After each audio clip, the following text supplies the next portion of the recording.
Okay, सो यहाँ पे जैसे ही पानी गिरेगा तो वो पानी इसके इसके ऊपर गिर के फिर नीचे गिर जाएगा, यहाँ पे इस टैंक के अंदर वो जमा हो जाएगा, नो डाउट। सो इस तरह से ये हम समझ सकते हैं। अभी इस डायग्राम के अंदर जो ये जो काम है, इस मोटर का जो काम है, वो इस सर्किट के अंदर कौन करता है, इलेक्ट्रिक सर्किट के अंदर कौन करता है, देखो ठीक से। तो इलेक्ट्रिक सर्किट के अंदर भी सेम वैसा ही होता है। ये सपोज बैटरी है, ठीक है, एक टर्मिनल उसका पॉजिटिव टर्मिनल कहलाता है, this is called as the positive terminal of the battery, and this is called as a negative terminal of the battery, and the wires are connected here from positive to negative through a bulb like this। तो एक bulb के द्वारा, bulb के through हम एक ये पूरा जो है वो कनेक्शन करते हैं। ये सपोज यहाँ पे बल्ब है और ये हमने इसको नेगेटिव के साथ कनेक्ट कर दिया, ठीक है। अभी देखो इसमें होता क्या है कि ये बैटरी का काम क्या है यहाँ पे, कि जो जो चार्जेस यहाँ पे नेगेटिव टर्मिनल पे आ जाते हैं उनको तुरंत इधर पॉजिटिव टर्मिनल पे पहुंचाना, and this job is done by the battery. Remember, whenever these charges come to the negative terminal, now this, so see, this negative terminal is always called as a low potential, remember, this is called as a low potential, and this positive terminal here is always called to be the high potential, remember, ये होता है high potential, अच्छी तरह से याद रखो। तो अभी इसमें देखो होता क्या है ना, कि in the same way as water flows from high level to low level on its own, तो वाटर जो है वो हमेशा हाई लेवल से लो लेवल की तरफ खुद होके फ्लो होता है। तो सेम वैसे ही charges also, here charge also flows from high potential to low potential on its own. तो देखो यहाँ पे बैटरी के अंदर जो भी चार्जेस यहाँ पे हाई पोटेंशियल पे आ जाते हैं, तो वो they find a path to flow through the conductor, and they flow from high potential to low potential, and whenever these charges come to the low potential, it is the job of this battery once again to bring them back to the high potential here। तो इस high potential पे इनको पहुंचाने का काम जो है वो बैटरी करता है। बैटरी के अंदर जो केमिकल रिएक्शंस होते हैं, तो ये जो केमिकल रिएक्शंस इसके अंदर होते रहते हैं, ये इस टाइप का काम करते हैं, जिसकी वजह से ही ये जो जैसे ही चार्ज यहाँ पे आ जाता है, तो लो पोटेंशियल पे आ जाता है, तो it is just transferred to the high potential back in this way. So this circle goes on continuously, ये काम जो है वो कंटिन्यूसली चलता रहता है। इसके अंदर हम देखते हैं, तो the charges are brought from low potential to high potential by the battery, and these charges just come there on their own from high potential to low potential through this electrical circuit, through this uh, bulb like this। तो ये bulb में से ये जो charges है वो travel करते हैं, मूव करते हैं। सेम वैसे ही जैसे यहाँ पे पानी जो है, पानी को ये जो मोटर है, ये मोटर क्या कर रहा है, लो पोटेंशियल से हाई पोटेंशियल पे पहुंचाने का काम कर रहा है, because water can never flow from low potential to high potential on its own, and that's why the motor has to do that work, and that motor does it work on the basis of electricity। तो ये जो electricity हम इस motor को provide करते हैं, तो वो इसी वजह से करते हैं। यही रीजन है क्यों हमको मोटर को इलेक्ट्रिसिटी देना पड़ता है। तो ये जो इलेक्ट्रिसिटी हम प्रोवाइड करते हैं मोटर को, उसकी वजह से ये जो मोटर है ये पानी को लो पोटेंशियल से हाई पोटेंशियल तक पहुंचाता है। And once the water goes to high potential, it has a potential energy, high potential energy, and because of that it does the work on itself, and because of that this water just do the work and comes on this lower position or lower level on its own, and this cycle completes। तो इस तरह से यहाँ पे पानी जो flow हो रहा है, तो उसका जो रोल है यहाँ पे कौन प्ले कर रहा है, चार्जेस प्ले कर रहे हैं, बिल्कुल। और ये बैटरी का जो काम है, मतलब यहाँ पे जो मोटर का काम है, ये पानी को लो लेवल से हाई लेवल पे पहुंचाना, तो ये काम यहाँ पे कौन कर रहा है, ये बैटरी कर रहा है, याद रखो ठीक से। और फिर यहाँ पे ये जो कंडक्टिंग वायर्स है, तो ये कंडक्टिंग वायर्स का यहाँ पे कौन प्ले कर रहा है रोल, ये पाइप्स जो होते हैं, पाइप्स, ये पाइप्स यहाँ पे कंडक्टिंग वायर्स का रोल प्ले कर रहे हैं। और इससे भी आगे जाके ये हायर हाई हाई लेवल पे जो टैंक यहाँ पे दिख रहा है, उसका रोल कौन है यहाँ पे पॉजिटिव टर्मिनल मतलब ये हाई लेवल का टैंक है, और नेगेटिव टर्मिनल मतलब यहाँ पे लो लेवल वाला टैंक है। और इसमें ये जो जनरेटर घूम रहा है इधर, ठीक है, ये जो जनरेटर यहाँ पे घूमता रहता है, तो this generator will be consuming the energy remember, ये जो जनरेटर है ये एनर्जी कंज्यूम करेगा, क्योंकि इसके ऊपर जो वर्क डन किया जा रहा है इसको घुमाने के प्रोसेस में, ये जैसे ही जनरेटर घूमेगा इस तरह से, तो उस प्रोसेस में कुछ ना कुछ वाटर को वर्क डन करना पड़ेगा, and that work done will be obtained by the electrical energy. तो ये जो पोटेंशियल एनर्जी है वाटर के अंदर, तो वही एनर्जी यहाँ पे काम करता है और इस जनरेटर को घुमाता है। और सेम वैसे ही यहाँ पे हम क्या देखते हैं ठीक से, कि मतलब पानी का जो पोटेंशियल एनर्जी है, इस हाई लेवल पे जो पानी है उसके अंदर जो पोटेंशियल एनर्जी है उसको यूज करके उसका कुछ पार्ट हम काइनेटिक एनर्जी के अंदर यहाँ पे यूज करके इस जनरेटर को घुमाते हैं, और जो बचा हुआ पार्ट है वो यहाँ पे मिल जाता है, और ये पानी जो है वो अपना पोटेंशियल एनर्जी लूज करता है और वो कन्वर्ट हो जाता है इस जनरेटर को घुमाने के प्रोसेस में, जो काइनेटिक एनर्जी बन जाता है। मतलब potential energy of water gets converted into the kinetic energy of generator here. The same way here, the potential energy of all these charges which are at the high level is getting converted into the light energy which is emitted by the light bulb here. तो ये bulb जो energy emit करता है ये कहाँ से आया? तो ये जो इलेक्ट्रॉन्स या जो चार्जेस जो है, ये चार्जेस जब इसमें से मूव होते हैं हाई पोटेंशियल से लो पोटेंशियल की तरफ, तो उनके अंदर जो काइनेटिक एनर्जी होता है वही काइनेटिक एनर्जी हम यूज करते हैं और उसको ही कन्वर्ट कर देते हैं अलग अलग फॉर्म्स के अंदर। तो कभी लाइट के फॉर्म में उसको कन्वर्ट करते हैं, कभी साउंड में कन्वर्ट करते हैं स्पीकर के अंदर, तो कभी मैकेनिकल एनर्जी के अंदर कन्वर्ट करते हैं, तो कभी कुछ और दूसरी एनर्जी के अंदर भी कन्वर्ट हो सकता है वो एनर्जी। तो इस तरह से ये हम देख सकते हैं कि this two situations are very very similar to each other in this way. And even ये भी हम देख सकते हैं कि ये जो है इस पाइप का जो विड्थ है, अब देखो ठीक से, ये जो पाइप है इस पाइप को अगर सपोज हमने थोड़ा और वाइड किया, ये सपोज जनरेटर नहीं है यहाँ पे और उसके बदले एक सिंपल पाइप है और पाइप में से पानी नीचे की तरफ फ्लो हो रहा है, ठीक है। तो देखो इस पाइप का जो क्रॉस सेक्शनल एरिया है वो मैटर करेगा जरूर। जितना इस पाइप का क्रॉस सेक्शनल एरिया ज्यादा होगा तो उतना ज्यादा पानी फ्लो होगा, और इवन इसका क्रॉस सेक्शनल एरिया जितना कम होगा उतना कम रेट से पानी फ्लो होगा इधर।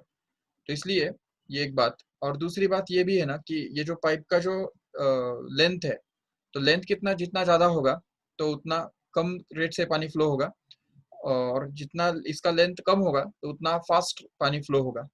तो पानी का जो फ्लो होने का जो रेट है, ये देखो इस पाइप के अंदर जो पानी फ्लो हो रहा है, अगर ये पाइप हमने यहाँ पे डाल दिया तो इस पाइप के साथ ये पानी जो है घिसेगा अंदर की तरफ, उसका जो विस्कोसिटी है, तो विस्कोसिटी की वजह से ये जो पानी है इसके साथ फ्रिक्शन करके आगे बढ़ेगा, और ये फ्रिक्शन का जो रोल है यहाँ पे कि पानी के फ्लो को अपोज करना, ये रोल यहाँ पे ये बल्ब के अंदर का जो रेजिस्टेंस है, तो वो रेजिस्टेंस यही रोल प्ले कर रहा है।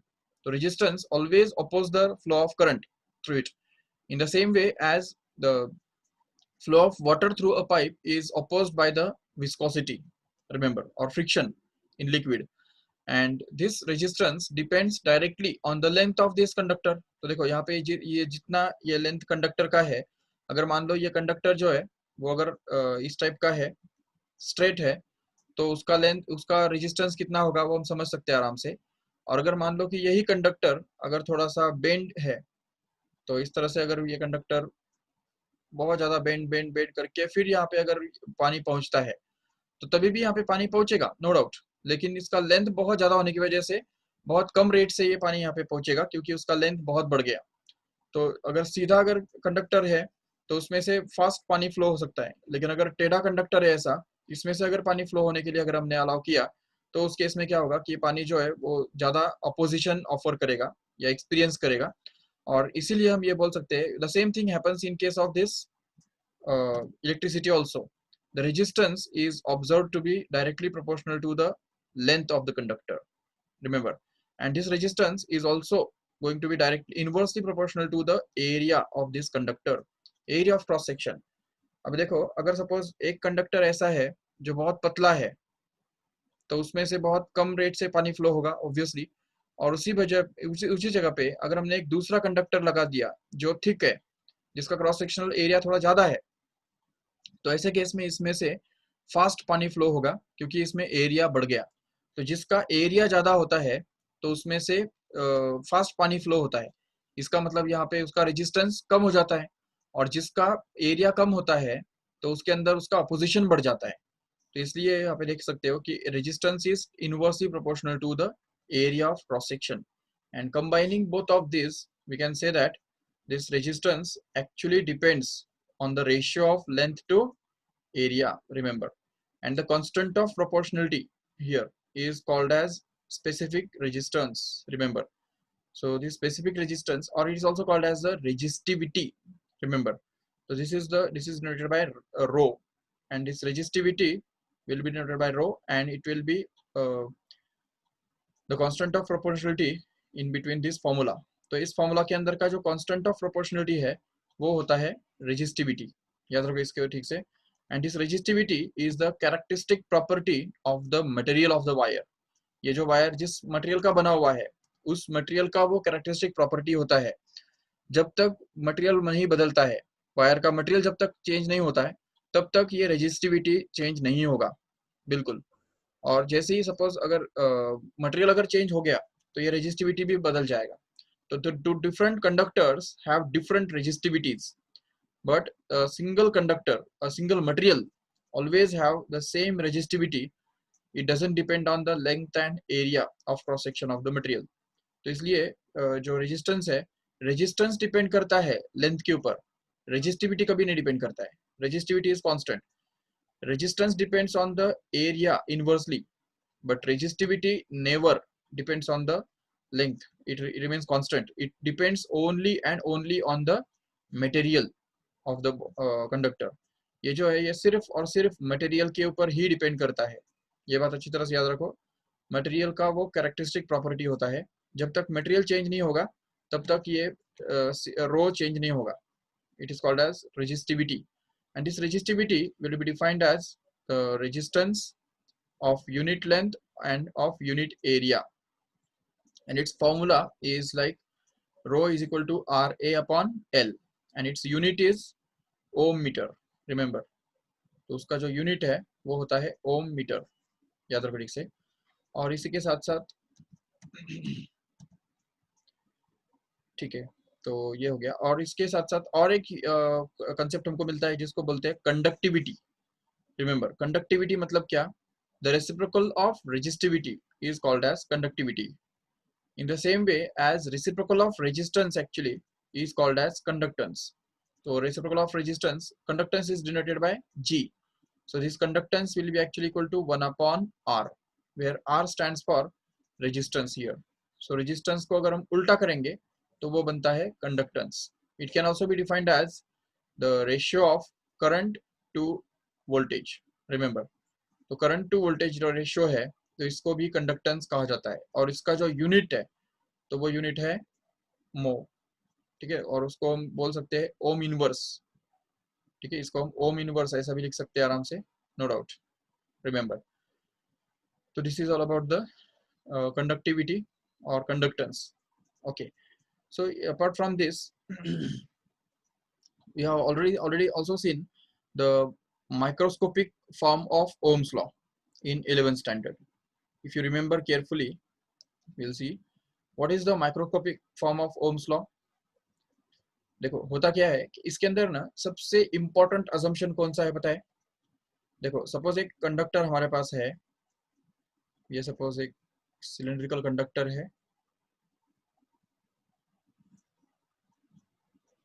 इसके अंदर बहुत सारे इलेक्ट्रॉन्स है, सपोज ये सारे इलेक्ट्रॉन्स है। This is not a liquid, they are electrons actually.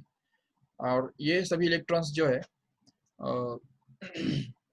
इनका हम देखते हो सपोज ये कंडक्टर का जो लेंथ है वो L मान लेते हैं, ठीक है। उसका जो एरिया ऑफ क्रॉस सेक्शन है वो A मान सकते हैं, और समझो कि इस कंडक्टर के जो अंदर इलेक्ट्रॉन्स है वो N है।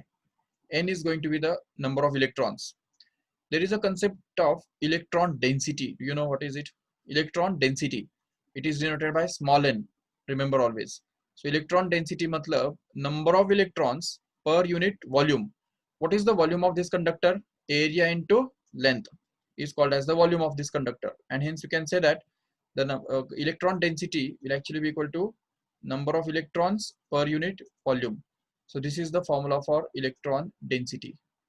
So we can express this number of electrons in terms of electron density as n is equal to n into a into l, no doubt. Okay तो ये हमको मिल गया n का formula. Okay how much charge is enclosed in this conductor from this point two this point here.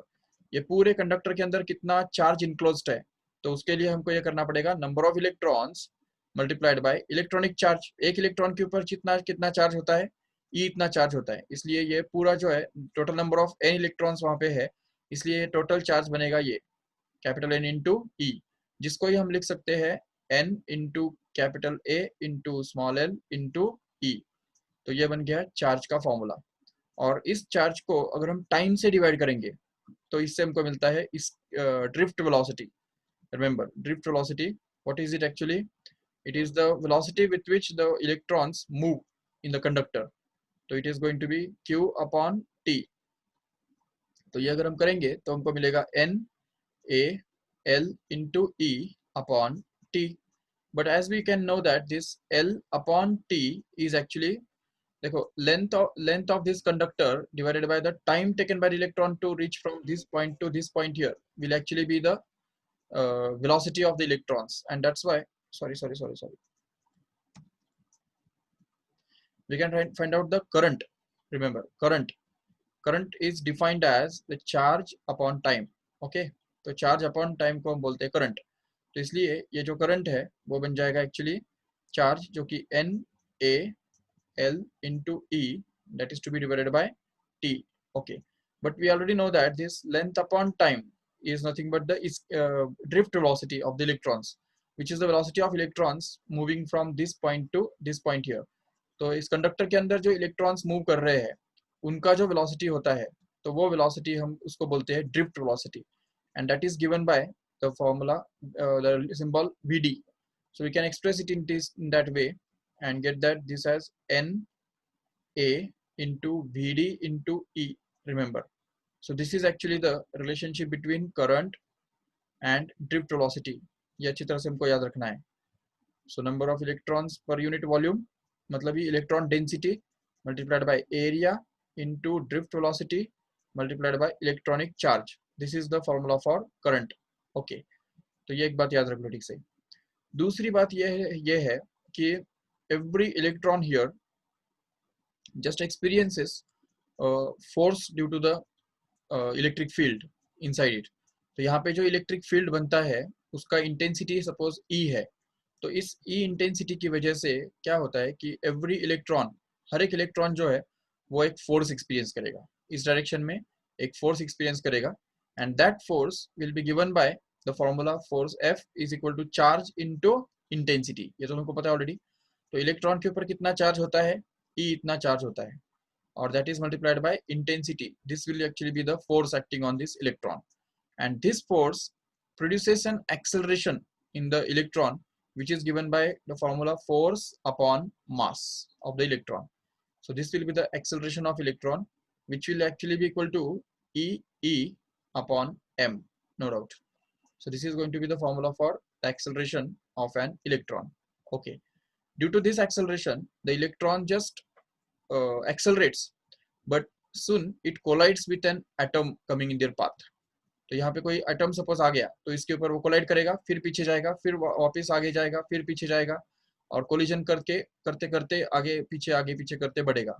तो this zigzag motion will be performed by this electron inside the conductor, and because of that we can say that the final velocity of the electron can be found out to be simply equal to, तो मतलब जो collision के just पहले का जो velocity होता है electron का वो निकालने के लिए हम फर्स्ट काइनेमेटिकल इक्वेशन यूज करेंगे. तो हमको मिलेगा v is equal to u plus a into T.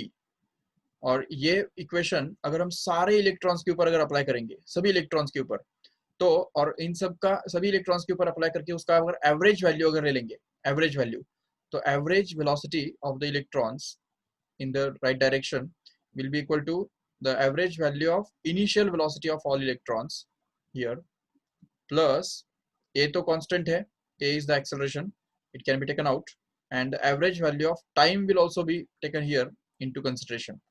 and hence we can say that this average value of final velocity of electrons is actually called as Vd, which is the drift velocity here, and the average value of all the initial velocities of electrons becomes 0 because of randomness, and plus acceleration a as it is multiplied by the average value of time interval between two successive collisions will be called as the relaxation time, and it is denoted by tau, remember. So we can get this simple relationship between the drift velocity and the time of relaxation, or relaxation time we can say. So drift velocity is actually going to be equal to acceleration into relaxation time, which can also be written to be equal to E into E upon m into tau. ये बनता है drift velocity का और एक formula, ये भी याद रख लो ठीक से। ओके, इसके अलावा और एक तीसरी बात हम समझ सकते हैं आराम से कि अब देखो, अगर ये दोनों पॉइंट्स के बीच में अगर पोटेंशियल डिफरेंस की बात करते हैं, तो अगर इस पॉइंट में और इस पॉइंट में अगर पोटेंशियल डिफरेंस v इतना है, तो v और e और l इन तीनों के बीच में क्या रिलेशनशिप होगा? तो हमने ऑलरेडी इलेक्ट्रोस्टैटिक्स के अंदर ये किया है और ये देखा है कि electric intensity is actually equal to the potential difference upon the distance. तो डिस्टेंस को हमने वहां पे d बोला था, लेकिन यहाँ पे जो डिस्टेंस है वो तो l है, इसलिए यहाँ पे l आ जाएगा, जिसको हम लिख सकते हैं आराम से कि v is equal to e into l. Remember this correctly. So this is going to be the potential difference, relationship between the potential difference and electric intensity. Okay, apart from this, one more thing is that here, तो यहाँ से हम ये एक बात conclude कर सकते हैं कि ये जो एरिया है, इस एरिया को अगर हम सपोज नीचे लेके जाएंगे उधर वो साइड में, नीचे उस तरफ डिनोमिनेटर में, तो उससे हमको मिलेगा current upon area is going to be actually equal to NVD into E. Okay, but here this current upon area, current per unit area of cross section of the conductor is itself called as the current density, remember. So that we can say that this current density will be denoted by J here, and this J becomes actually equal to N into VD into E, remember. So this is the relationship between the current density and the drift velocity, no doubt. And here we can see clearly that if we use the Ohm's law here, तो Ohm's law हमारा जो कहता है कि Ohm's law हमको कहता है कि V is actually equal to I into R, correct है, ये हमारा Ohm's law है. But how will you express it in the microscopic form और vector form we can see. तो अभी वेक्टर फॉर्म में हम एक्सप्रेस करेंगे Ohm's law को. तो देखो ठीक से V equal to I R, तो ठीक है, अभी इसमें V के बदले हम ये डाल सकते हैं आराम से, तो उससे वो बन जाएगा E into L, no doubt. So ये बन गया E into L. Okay, I के बदले हम क्या लिख सकते हैं? ये देखो, I अपॉन A माना J होता है, बराबर, ये हमको पता है ऑलरेडी कि I अपॉन एरिया मतलब current upon area of cross section is nothing but the current density, जिससे ही हमको मिलेगा कि current can be written as the current density multiplied by area.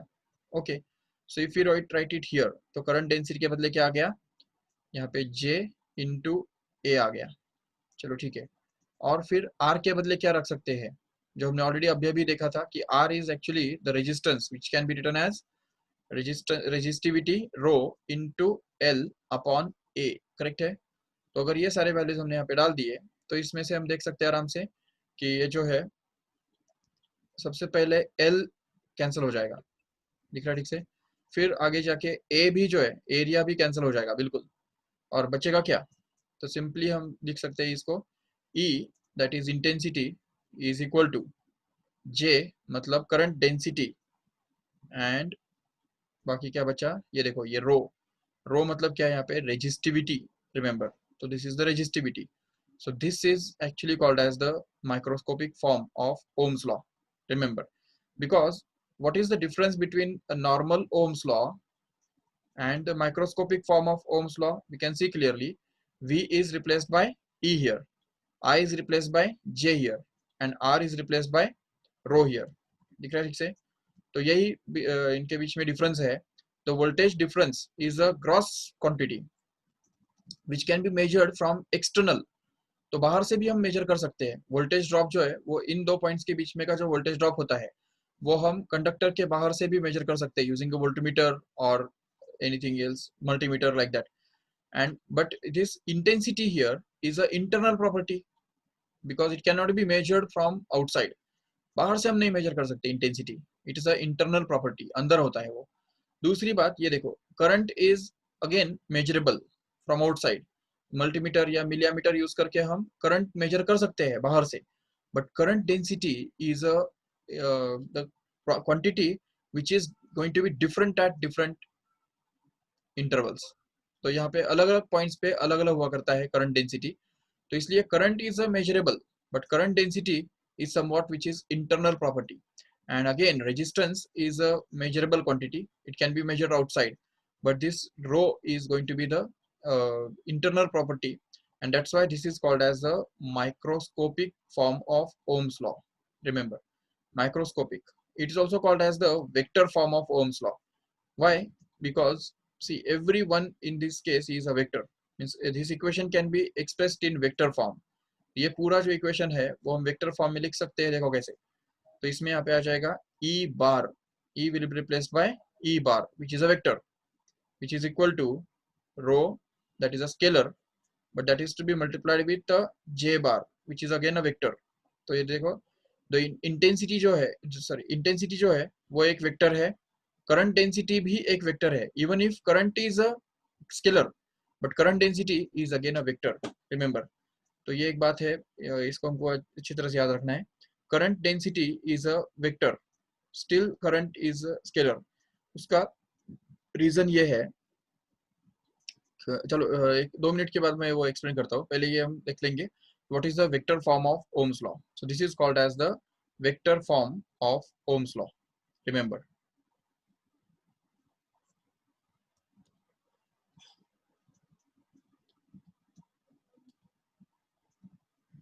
Okay, तो ये एक बात है। अभी देखो, करंट डेंसिटी और करंट के इनके इन दोनों के बीच में ये जो सिंपल सा रिलेशनशिप है वो सिर्फ तभी लागू होता है जब करंट डेंसिटी कांस्टेंट है, याद रखो ठीक से। बट अगर करंट डेंसिटी अगर अलग अलग पॉइंट्स पे अलग अलग है तो उस केस में हमको क्या करना पड़ेगा। तो उस केस में देखो, current density can be defined as the D I upon D A, ये याद रखो ठीक से। जिसको सिंपल से रिलेशन, इसको अगर हम सिंपल अगर रीअरेंज करेंगे तो हमको लिखने आएगा D I, that is the current flowing through a small region of area dA is going to be actually equal to J into dA, where dA stands for the area, small area. but अगर suppose ये area जो है वो इस current density को अगर perpendicular है तो इट्स ओके। ओके, समझो एरिया यहाँ पे है और करंट डेंसिटी इस तरफ है, तो उस केस में क्या है कि इस एरिया का जो नॉर्मल बनता है, इस नॉर्मल का इस करंट डेंसिटी के साथ एंगल 0 बनेगा, नो डाउट, इसकी वजह से यहाँ पे कोई प्रॉब्लम नहीं आएगा। लेकिन the situation in which area is like this and current density is like this, तो देखो करंट डेंसिटी का डायरेक्शन इस तरफ है लेकिन एरिया उसको इंक्लाइंट है। तो अगर इस एरिया का जो नॉर्मल है वो नॉर्मल अगर इस करंट डेंसिटी के साथ अगर थीटा इतना एंगल करता है तो इस केस में हमको क्या करना पड़ेगा, इस डीए को या तो फिर जे को रिजोल्व करना पड़ेगा। अभी अगर जे को रिजोल्व करेंगे तो उसमें से एक कंपोनेंट उसका बनेगा इस तरफ, करंट की तरफ, जो एक्चुअली बनेगा जे कॉस थीटा, करेक्ट है। इसको हम बोलेंगे J into cos theta, and then this component will be here and will be multiplied so that we can get this actually current in this area will be actually equal to J into cos theta into dA, remember। तो J cos theta multiplied by dA, ये बनेगा actually current actually. और ये current जो है इसको हम लिख सकते हैं इस तरह से, D I is actually equal to J bar dot dA bar. See carefully, dA bar is going to be a vector and J bar is also going to be a vector, but still the current is not a vector because it's going to be a scalar product of these two vectors. तो ये दोनों vectors का वो scalar product बनता है।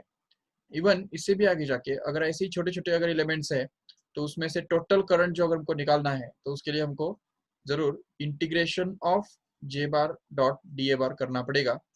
अगर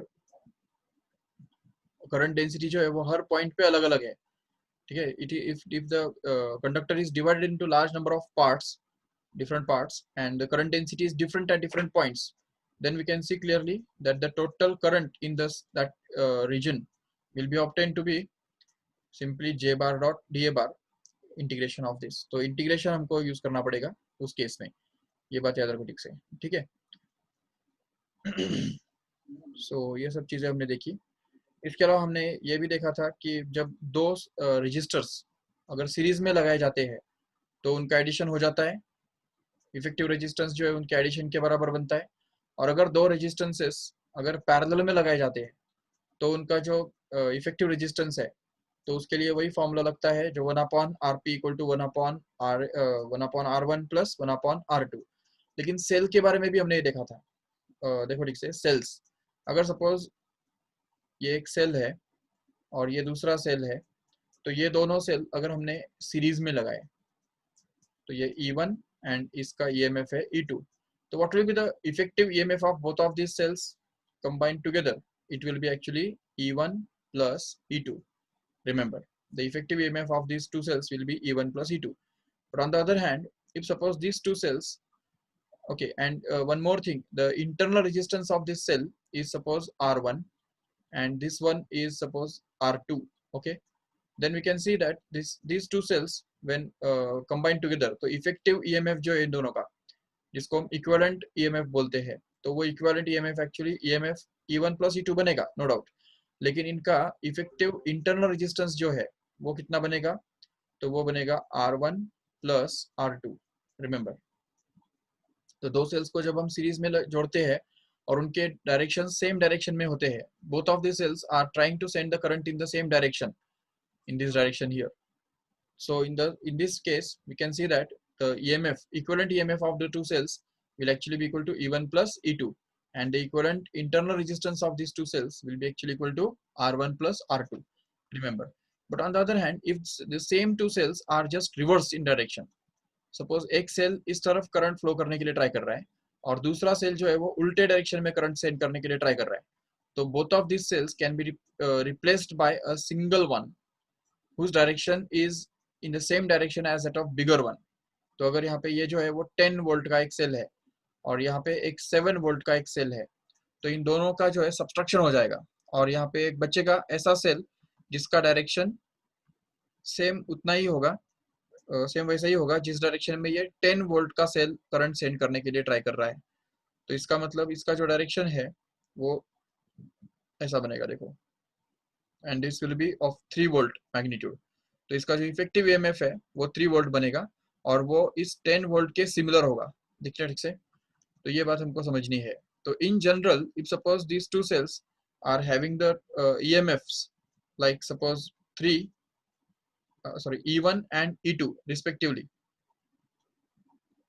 and the internal resistance of these two cells are also going to be there, they are suppose R1 and R2 respectively, then we can see clearly that these two cells will get subtracted, EMFs of two cells will get subtracted from each other, and as a result the effective EMF of these two cells will actually become equal to E1 minus E2 or E2 minus E1, maybe depending upon whether E1 is greater than E2 or E2 is greater than E1, remember. So effective EMF or equivalent EMF of these two cells will actually be equal to E1 minus E2 or E2 minus E1, and internal resistance देखो ठीक से, यहाँ पे इसका अगर internal resistance R1 है और इसका इंटरनल रेजिस्टेंस अगर R2 है, तो internal resistance of this cell R effective और R equivalent will actually be equal to R1 plus R2। तो याद रखो ठीक से, दोनों केसेस में जो इक्विवेलेंट रेजिस्टेंस है वो R1 प्लस R2 ही बनता है। तो यहाँ पे फर्स्ट सिचुएशन में हमने देखा था कि सेल्स जब हमने सेम डायरेक्शन में लगाए तभी भी internal resistance R1 plus R2 ही बन गया, और जब सेल्स को हमने अपोजिट डायरेक्शन में लगाया तभी भी internal resistance R1 plus R2 ही बन रहा है। तो इंटरनल रेजिस्टेंस के ऊपर कोई फर्क नहीं पड़ता है, ये बात याद रखो ठीक से। हाँ, फर्क पड़ता है इक्विवेलेंट EMF के ऊपर। तो EMF can get subtracted or it may be get add up together depending upon whether the cells are connected in the same direction or in reverse direction. But the effective EMF, effective internal resistance, doesn't depend on whether the cells are connected in forward direction or reverse direction. Okay, तो ये हो गया दो sales के बारे में. Same वही अगर हम बात करते हैं तीन सेल्स या नंबर ऑफ सेल्स के बारे में, तो you can generalise this equation and say that this effective EMF or equivalent EMF of n cells will actually be written to be equal to E1 plus E2 plus E3 so on up to infinity or En in general. तो जितने भी सारे sales है तो इन सारे sales को हमको simply add करना होगा except those which are reversed. Okay, जो सेल्स उल्टे हैं उनको सिर्फ हमको सबट्रैक्ट करना पड़ेगा. तो they will contribute negatively in this sum, remember.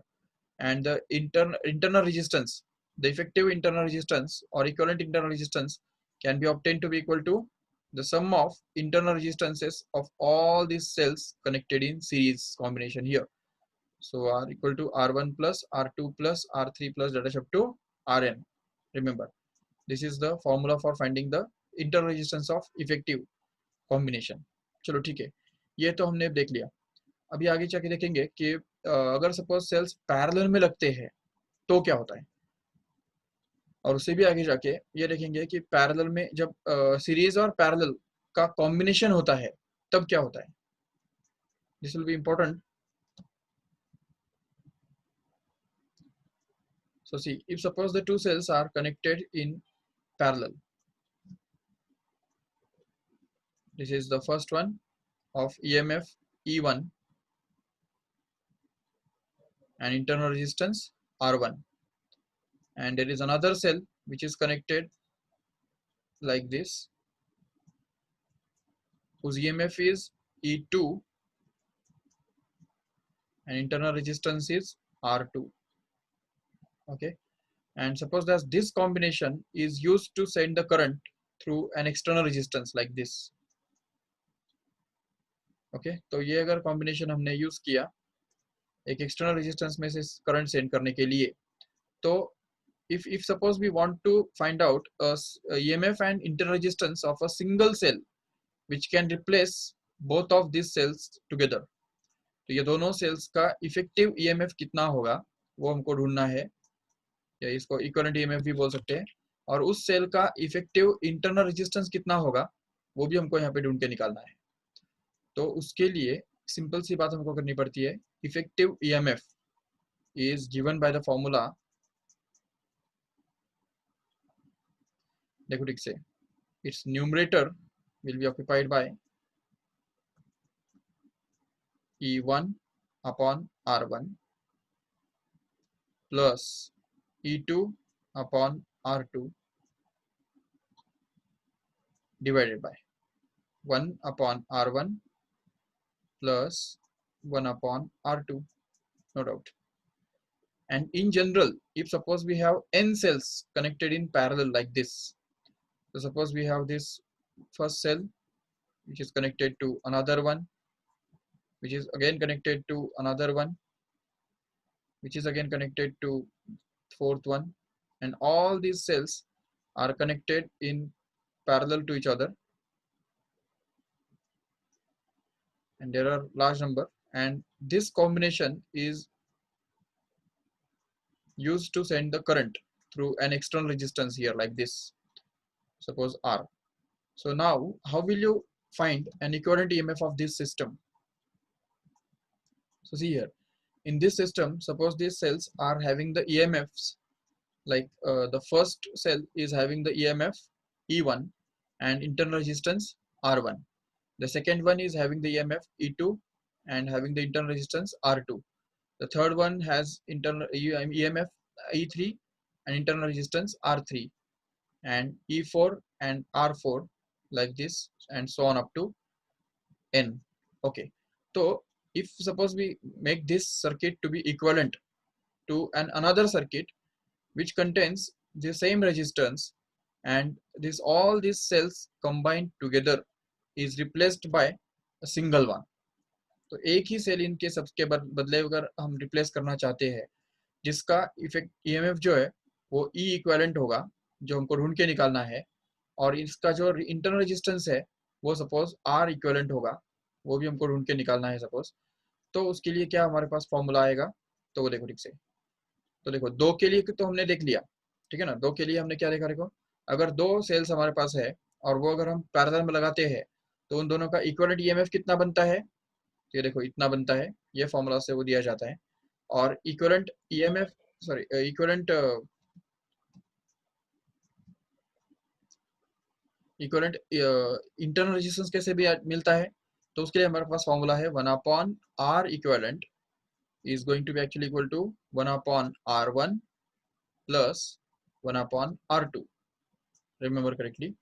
So this is the formula for finding the equivalent resistance in case of two cells whenever they are connected in parallel. And this is the formula for finding the equivalent EMF of the two cells whenever they are connected in parallel. Okay. Now we'll talk about in general for n cells connected in parallel to each other. So their equivalent EMF can be found out to be equal to, so see here, equivalent EMF of all these will be actually equal to, same formula can be just generalized, see here like this. तो यहाँ पे आ जाएगा E1/R1 plus E2/R2 plus E3/R3 and so on up to En/Rn in general,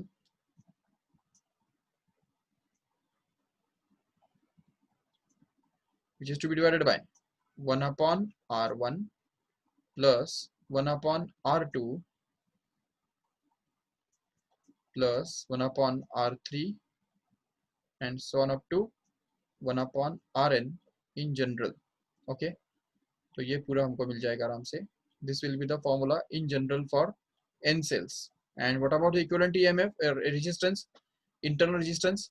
तो उसके लिए 1/R equivalent will actually be equal to 1/R1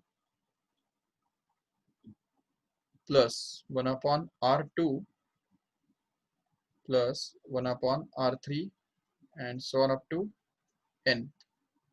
So it will be last up to 1/Rn, no doubt. So this will be the formula for finding the equivalent internal resistance, and this is for equivalent EMF. Okay, and only for two resistances, two EMFs. Okay, अगर दो EMF से सिर्फ है तो उस case में ये जो फॉर्मूला है वो थोड़ा हम सिंप्लीफाई भी कर सकते हैं. देखो यहाँ पे अगर इसको हमने क्रॉस मल्टीप्लाई किया तो यहाँ पे क्या बनेगा, E1/R2 प्लस E2/R1. यहाँ पे भी अगर क्रॉस मल्टीप्लाई किया तो यहाँ पे बनेगा R1 into 1 plus plus R2 into 1, और हमको मिलेगा क्या, देखो ठीक से. तो हमको मिलेगा लास्ट में R equivalent, sorry E equivalent is equal to, अच्छा देखो यहाँ पे ये जो है R2 E1 के साथ मल्टीप्लाई होगा, तो ये बन गया E1 इंटू R2 प्लस, अब इधर E2 R1 के साथ मल्टीप्लाई होगा तो बनेगा E2/R1,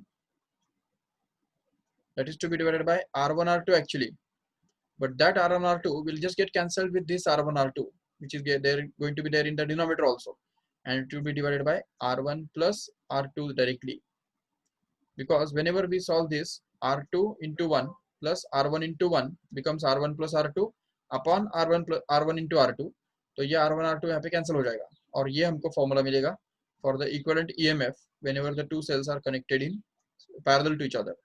And this formula can also be just modified.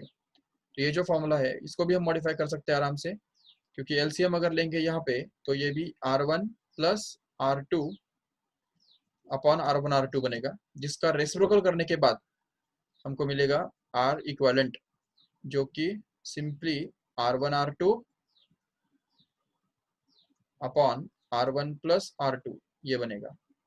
So remember this formula for the two cells correctly. And remember one thing more, that if suppose these two cells are reversed, ये दोनों sales में से अगर एक cell अगर reverse कर दिया, ये वाला जो सेल है उसका अगर पोलरिटी हमने रिवर्स कर दिया, ये अगर उस तरफ पॉजिटिव और ये निगेटिव है, तो ऐसे हालत में क्या होगा, जिसको हमने रिवर्स किया तो वो माइनस साइन करके यहाँ पे आएगा, तो there will be a minus sign here in the numerator only, not in the denominator. Denominator will be plus only, but numerator will be minus here. तो उस केस में जो इक्विवेलेंट ईएमएफ है तो उसके लिए फॉर्मूला हमारा बनेगा, here the same formula will be there.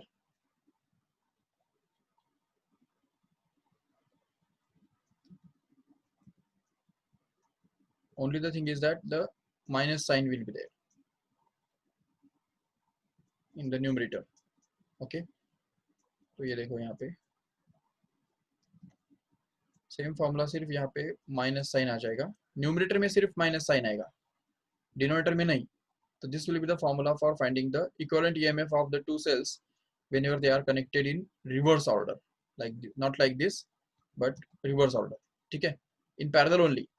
And R equivalent के लिए तो यही सेम फॉर्मूला यहाँ पे यूज होगा. इंटरनल रेजिस्टेंस जो है, equivalent internal resistance will be the same, no doubt. Okay, so this is all about the